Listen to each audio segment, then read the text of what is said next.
This is Dr. Charles Parker, and you're listening to Core Brain Journal.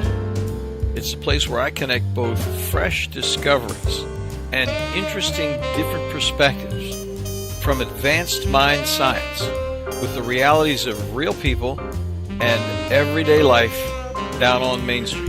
Well, hello, folks. Here we are, Dr. Charles Parker, one more time at Core Brain Journal, and we have a highly esteemed guest today who's done a lot for me and with me to forward my career in terms of thinking with individuals correctly and helpfully in my office. Dr. Russell Jaffe, thank you so much for joining us. Well, a pleasure to be here.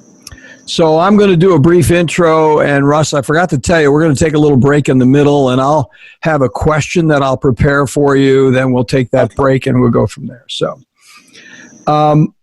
one of the things that I wanted to say about Dr. Jaffe is the fact that his concept on a very basic level of transit time has been so operationally useful. You know, I'm a traditional psychiatrist, of course, but Dr. Jaffe really came to this whole situation of mind health from a very basic level in terms of how a person's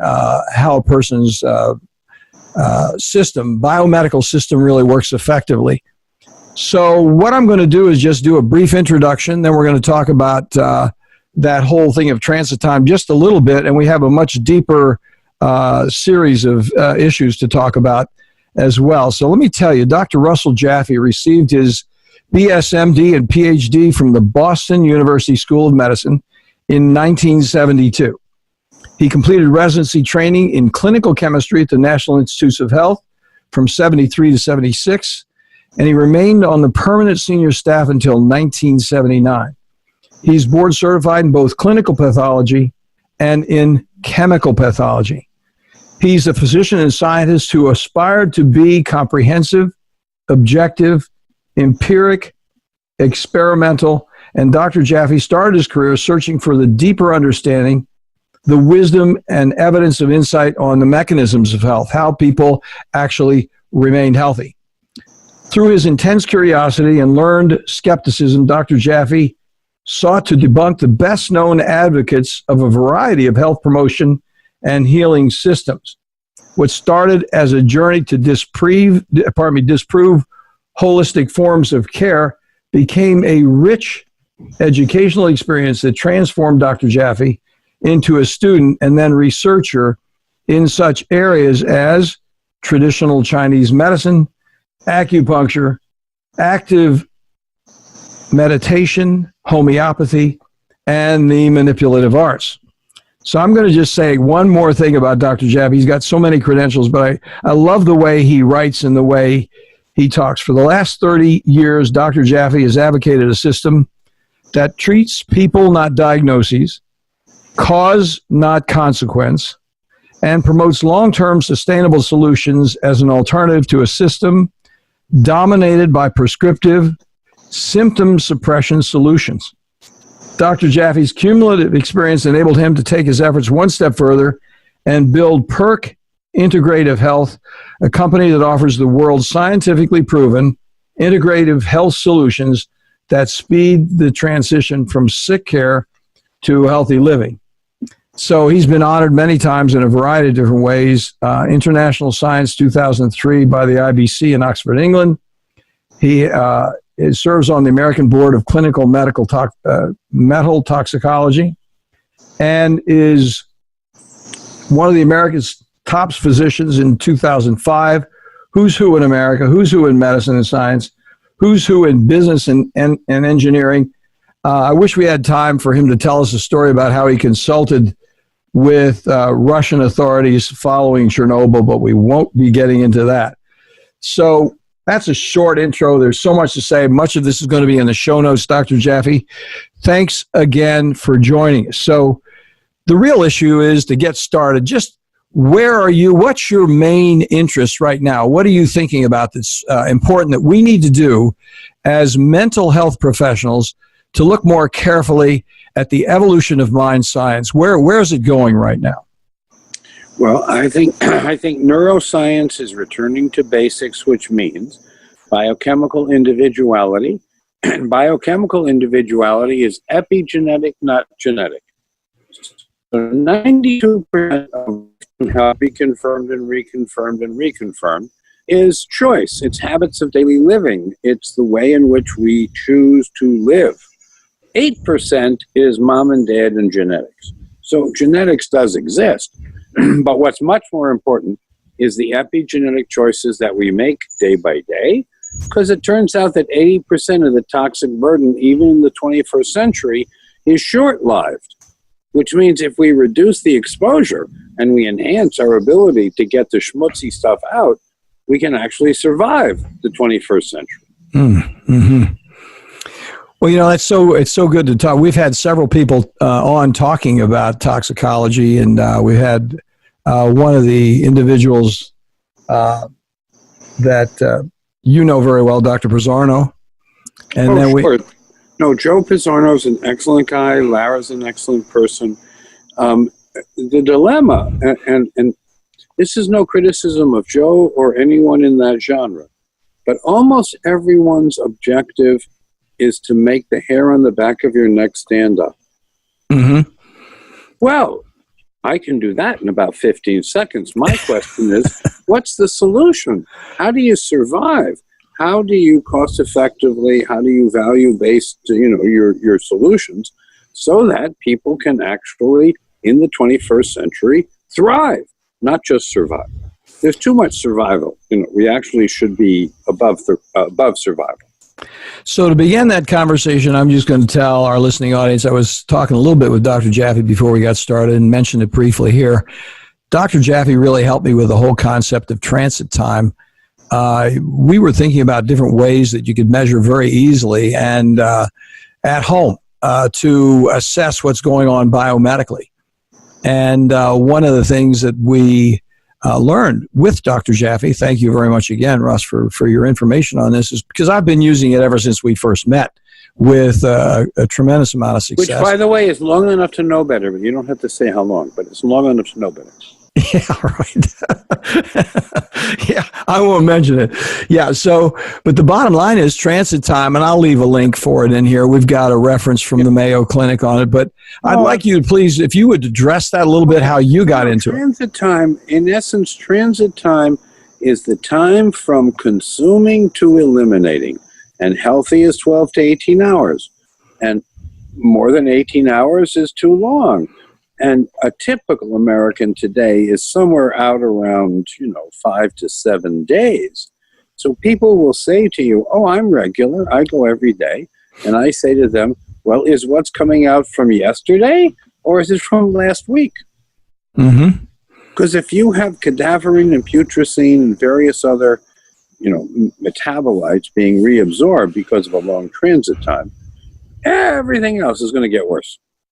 So we have rediscovered and or pioneered certain self-assessments. These are generally tests that cost less than $10 that people can do on themselves to find out if they're ungestoppt. Ungestoppt is a Yiddish German word for constipated, but it's more than constipated. It means really, a cork in your tush. Yeah. I had a guy come in, Russ, and he said, Parker, I think you're anally fixated. You keep asking me this. You asked this question now twice. You asked this question initially, and I told you I went every single day since I was a kid.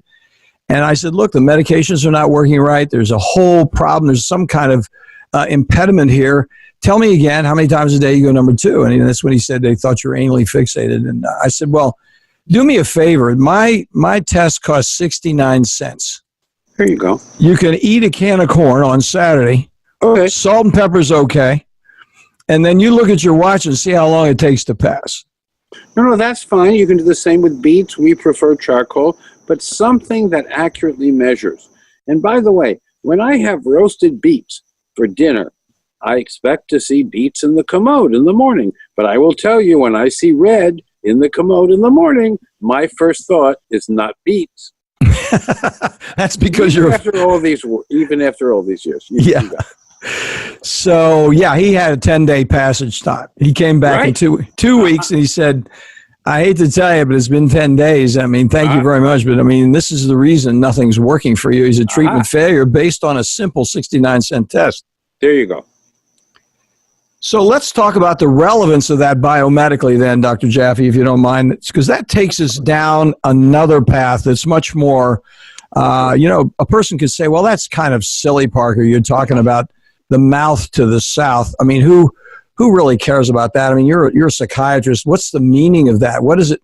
How does it really work itself out biomedically? And Dr. Jaffe, if you could say a few words about that, I'd appreciate it. No, I'd be happy to. And as you know, Dr. Parker, I'm kind of cross trained.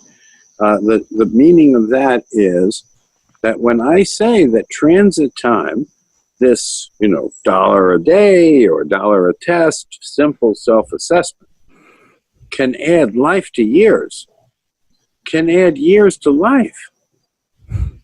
Why? Because it reveals things that much more expensive tests do not reveal. You can, for example, do a CAT scan, an MRI, a dog scan, which could go with the CAT scan. I don't know. I'm sure someone has a dog scan to go with the CAT scan. No. I saw a cartoon with the cat walking around the person. That was a CAT scan.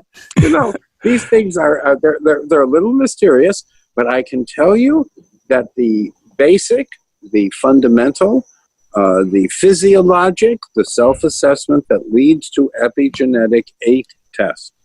And out of bazillion tests, we came down to 8 that cover all of epigenetics. Well, let's talk a moment about self-assessments. You start with self-assessments, you move on to the epigenetics. Well, let's talk a little bit about that because those would be useful. These are tests that what happens with Dr. Jaffe, folks, is that if you listen to them, you have options. You don't listen to them, you have many, many fewer options, and you wind up treating the symptoms because you have no other targets to shoot at. So let's talk about... Dr. Parker, I particularly appreciate your saying that exactly the way my mother wrote it. Somewhere in heaven, my mother just, Your mother and I are telepathically connected, no doubt. That's right. So let's talk about some of those tests and some of the main ones. We won't be able to hit all 8 of them, but let's run through some that you find that quickly. We can go through them quickly, and then we can highlight the most important one. You start with hemoglobin A1c. That's a familiar test of average blood sugar over time. Then you move on to HSCRP, high sensitivity C-reactive protein. That is the measure of inflammation, repair deficit, risk of autoimmunity. Then you move on to homocysteine. Now, homocysteine is the measure of methylation. Methylation is really methionine to homocysteine ratios, but ratios are a little complicated. We'll come back to that later. Then you get to immune tolerance, LRA testing. Then you get to vitamin D, because it's really important, because it's a neurohormone. It's not really a vitamin.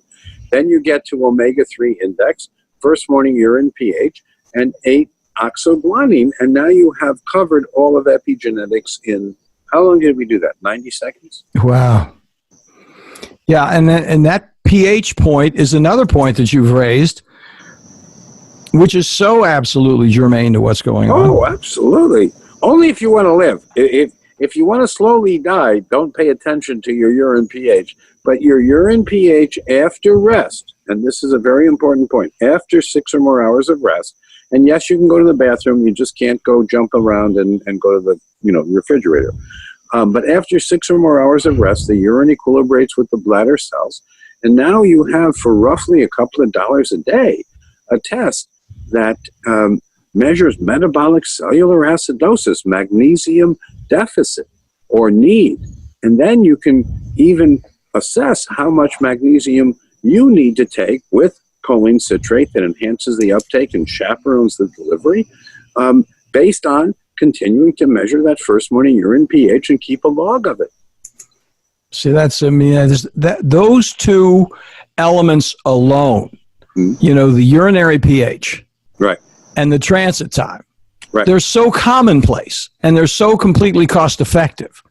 That is, why would people not do that as a standard of care? Why wouldn't that be the standard of care? It's amazing. Oh, it will be. No, thanks for asking it that way. It will be the standard of care. I understand that if it cost $1 bazillion, then everyone would pay for it. But why would you pay for something that's so simple, so simply elegant, elegantly simple? Well, why? Because it works. And in the future, value-based compensation, not volume, is going to be the basis. And when we finally get to value, oh God, are these going to be high-value tests?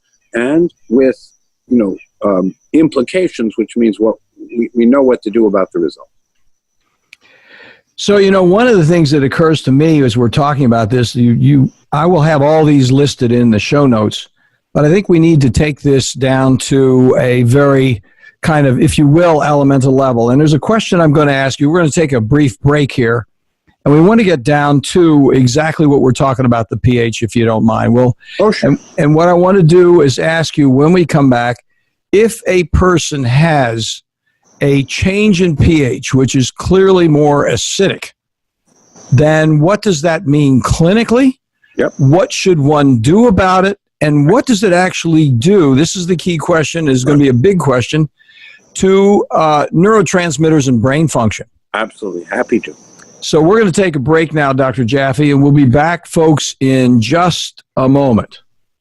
Well, folks, you know as well as I do that psychiatric treatment failure, especially after multiple medication trials and those very, very brief hospitalizations, may prove insufficient to deal at home with the complexity of troubled children and those adolescents from 6 to 17 years old. Improved care, those next mandatory steps, should include a more comprehensive approach to address those multiple levels of challenges, from family to peers to school, diagnostically from defiance to depression, on every level for families, including military families internationally. The Barry Robinson Center's 32-acre open college-like campus in Norfolk, Virginia, provides safety and security and clean, comfortable living.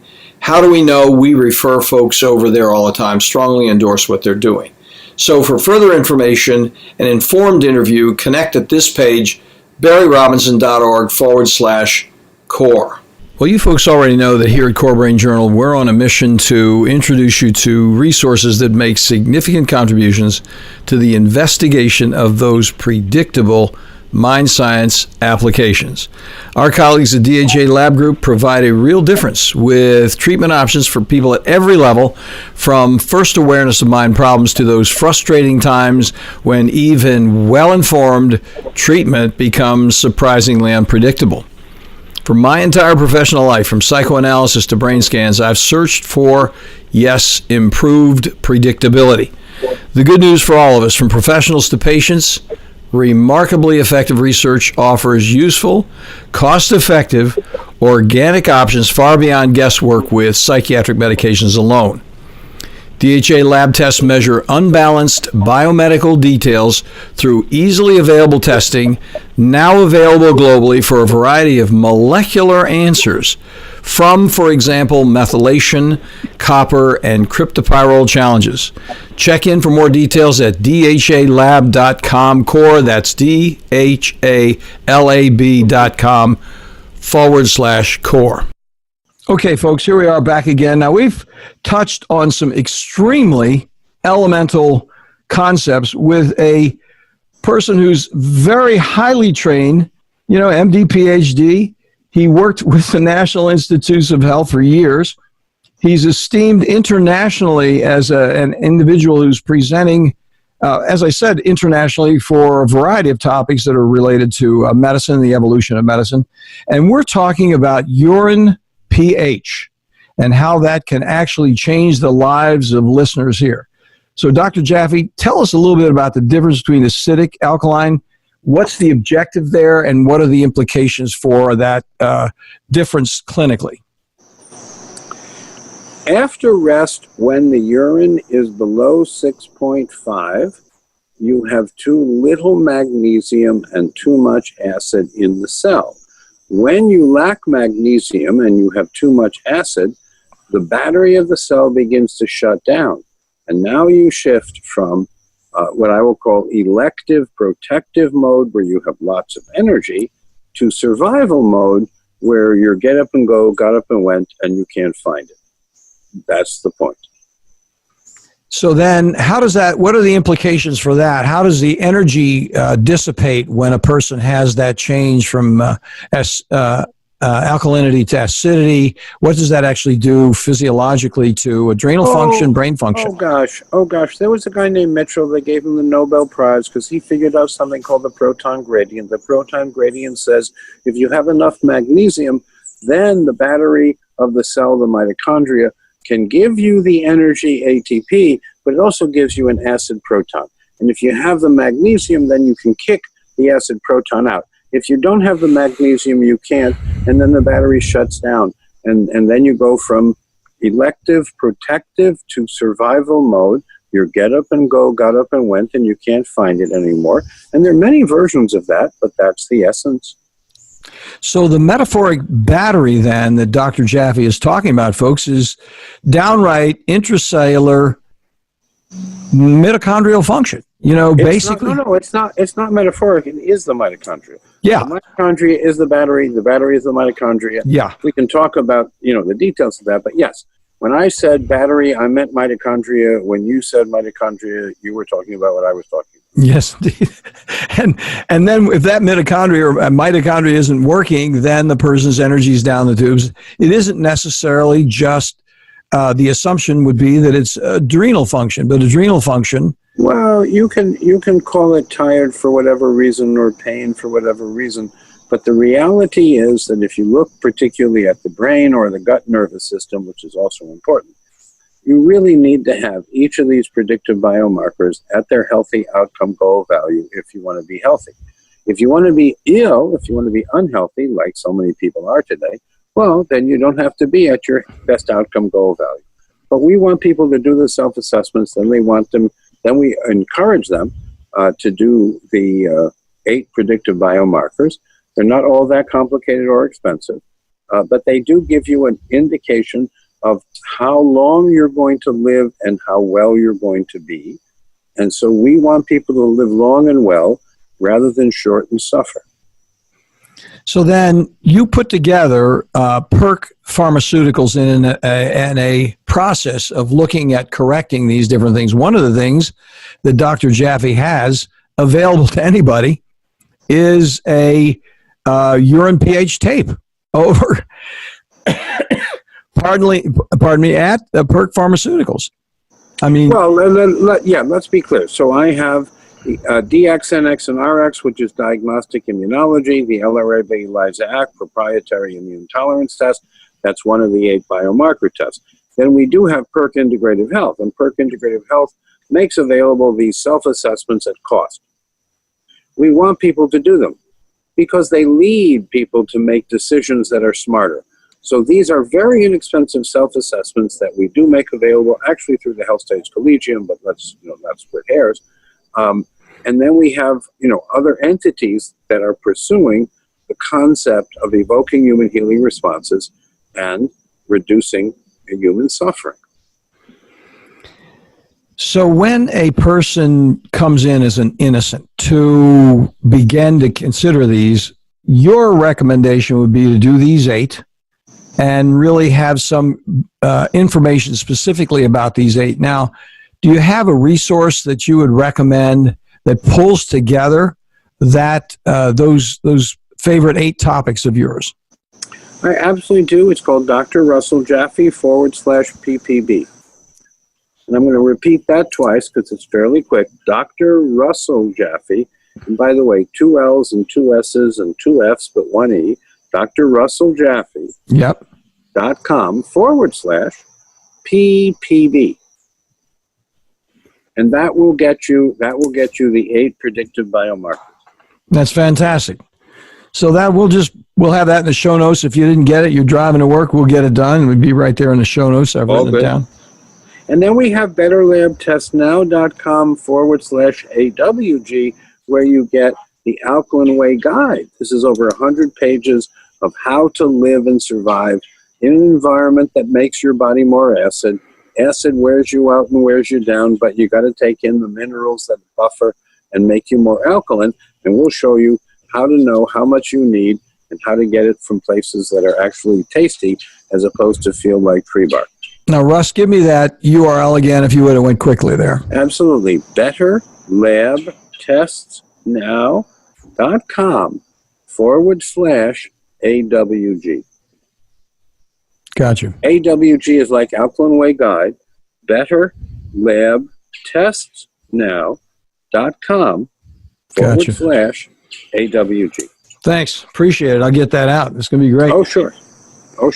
So let's talk about the larger picture for a moment. Those are some specifics that we're into that say, hey, guys, there's some basic things that we can do that are going to really individualize care, that will really customize it as opposed to throwing meds at symptoms. So the next question is, just give me, if you will, your take as a person who's been in the functional medicine field for years, what your take is on the evolution of mind science, what you think is going on. You have your finger on the pulse of this. You see people all the time. I've been to some of the conferences you've had. They're just outstanding, the people who are with you and work with you. What would you say is the ultimate project that we need to work on as professionals to take it to the next level? Oh, I would say the following. First of all, recognize that Alzheimer's is really diabetes of the brain, and therefore, how do you restore insulin sensitivity in people who are kind of forgetful? Number two, how do you deal with the stresses and strains that cause your pineal gland to tell your hypothalamus and your thalamus that the pituitary is absolutely going to not get what it needs? And then what's the consequences when the master of the master of the master gland is upside down because it doesn't get the right frequencies of green in relation to blue and amber? Is that right? I haven't heard that one before. That is totally interesting. It's totally interesting. It's something of interest for the last 30 years to me. And yes, it's ready for prime time. And Dinsha Jadiali and Edwin Babbitt and Bhante Dharmawara were talking about this, 100 years ago. But, today it's definitely ready for prime time. So let's say that in sort of everyday language. Let me say in everyday language. In order to be a healthy human being, you must have self-regulation that comes from the green frequency that is what we grew up in the forests of yore. Now, today, people live in buildings, and they have artificial lighting, and they have all sorts of artificial things, called artificial food. And so they don't have the green to blue or the green to amber ratio that used to cause them to have a happy, healthy pineal master, supermaster of the master gland. And because the pineal today is unhappy, the pituitary is upside down. That is very interesting. So now you added I haven't heard this before. I'm curious about it. So why would I say something you have heard before? The whole point of having me on is to hear something that you haven't heard before. Absolutely. Absolutely. Quite well said. So then what does one do about it? That's the natural next question. Well, what do you do about it? You do green light meditation. You use dichromatic green bulbs. You go out in the forest and amble in the woods. You plant a garden and put your hands in the dirt. There's a lot of things you actually can do, ranging from green dichromatic light to green meditation to walking in the forest to putting your hands in dirt. And that's just a start. Wow. That's amazing. And, it certainly answers the point that so many are raising about natural light and being outside as being helpful. No question about it. Absolutely. I do want you to know that when the weather is suitable, we sleep out on a deck so that dawn comes to us naturally. It's actually a very nice, pleasant thing. First, it's really dark, then it begins to get light. I will tell you as an aside that one night, this was up in our New Jersey home, we fell asleep and it snowed. And so when we got up, we were like chipmunks, putting our heads up above it wasn't a lot of snow. And by the way, snow is a good insulator, so, don't feel bad. But I just want you to know that natural rhythms are very important, and they have been largely ignored, truncated, and or obfuscated by the last, 20, 30 years of the built environment. That's amazing. That is amazing. Let me ask you about something else that you hit upon quickly, which is a personal interest of mine, and that's the whole methylation process in homocysteine. Because so much is going on with MTHFR, polymorphisms, and all that. And, you know, I've been hanging out with Dr. Bill Walsh, who's very strong on whole blood histamine as a measurement for methylation indices, which is a larger picture than just the polymorphism with MTHFR. And well, if you start with Bill Walsh and properly measuring histamine, you're going to have an interesting challenge because almost all histamine measurements are not properly done. The only two places that I know that do them properly are the Wichita Center that Hugh Reardon started and the center that Bill Walsh runs as an homage to Carl Pfeiffer. Mm-hmm. However, the effort, cost, etc., receiving the tubes, getting the specimen to them, getting the results, etc. Good luck.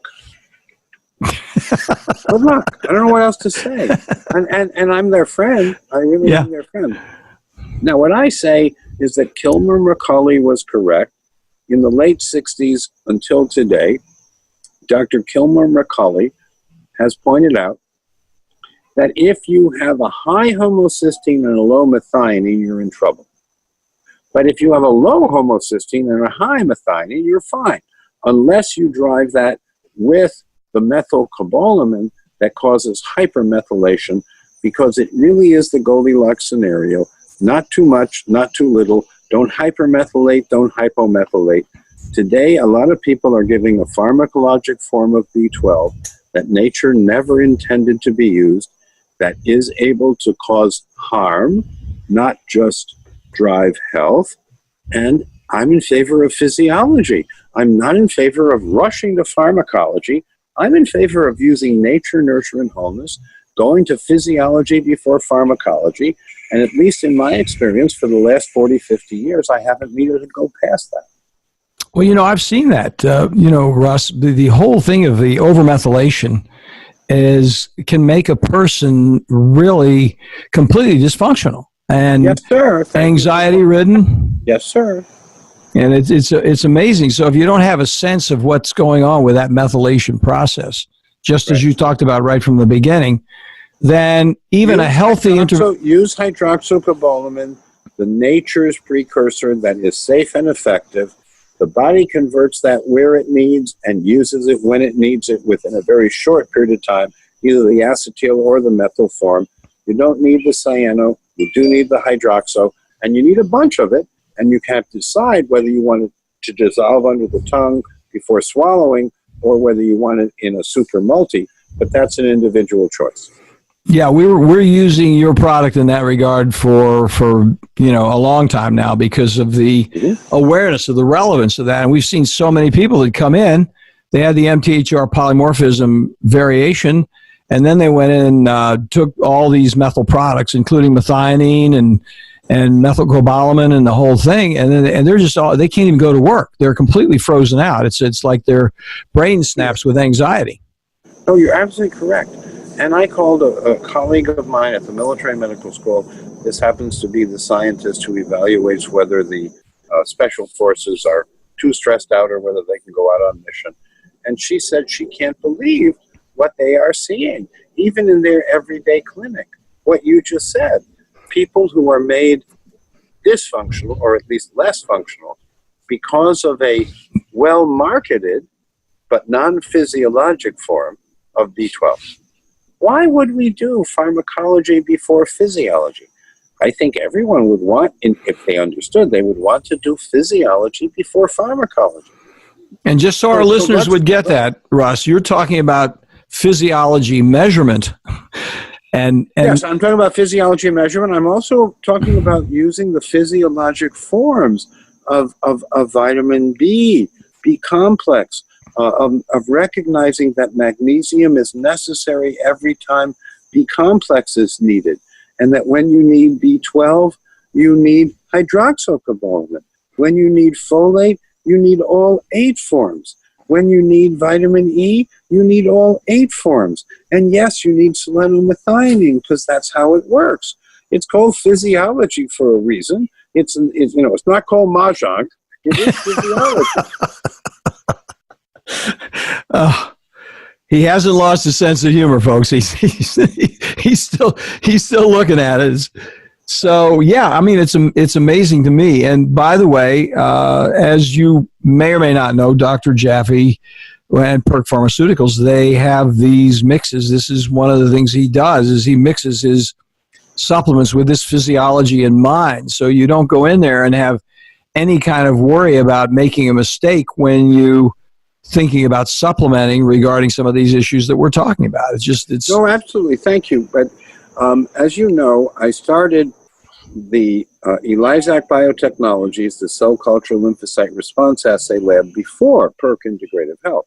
And the only reason we started Perk Integrative Health was someone had to do it. I went to everyone in the industry and I said, why don't you be full disclosure? Why don't you use the physiologic forms? Why don't you do it right?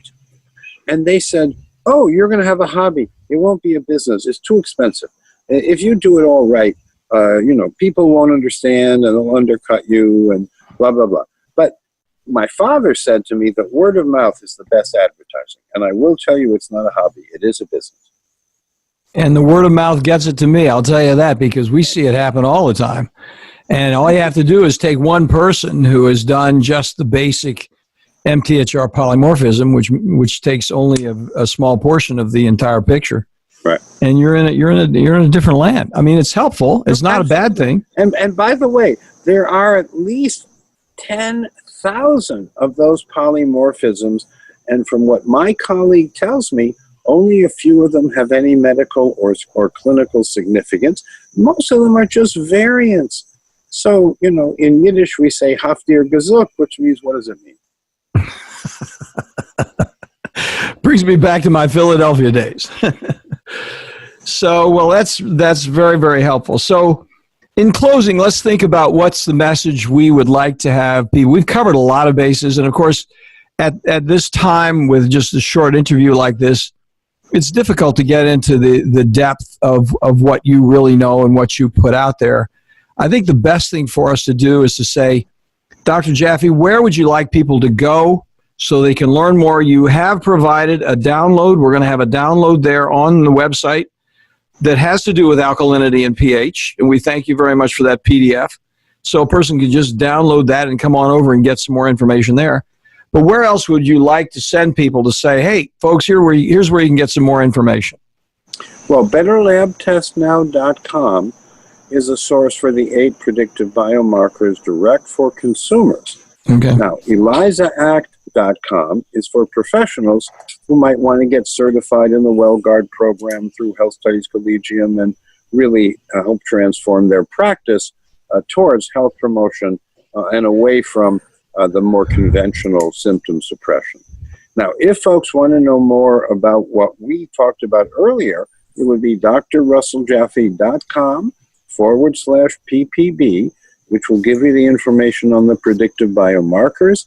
And then there's betterlabtestnow.com/AWG, and that will give you the Alkaline Way guide of how to survive in the 21st century. Russ, thank you so much. It's so much fun seeing you. Hey, Mutually. You're doing well out there.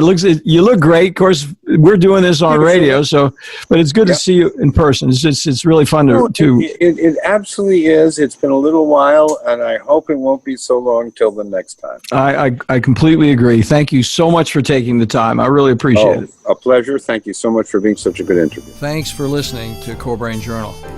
We're working every day behind the scenes to bring you reports that connect research benches with those street trenches. Here we share the complexity of mind science because, as you know, details really do matter. One of the most pervasive, misunderstood challenges is how commonplace medications, like those written for ADHD, are used so regularly without clear guidelines. If you think you'd like more specifics, take a minute to download my 2-page PDF packed with video links and references on the absolute essentials of how to start ADHD medications. They're easily available at corebrainjournal.com/start. Thanks for listening. Do connect and stay tuned. Together we can make a difference.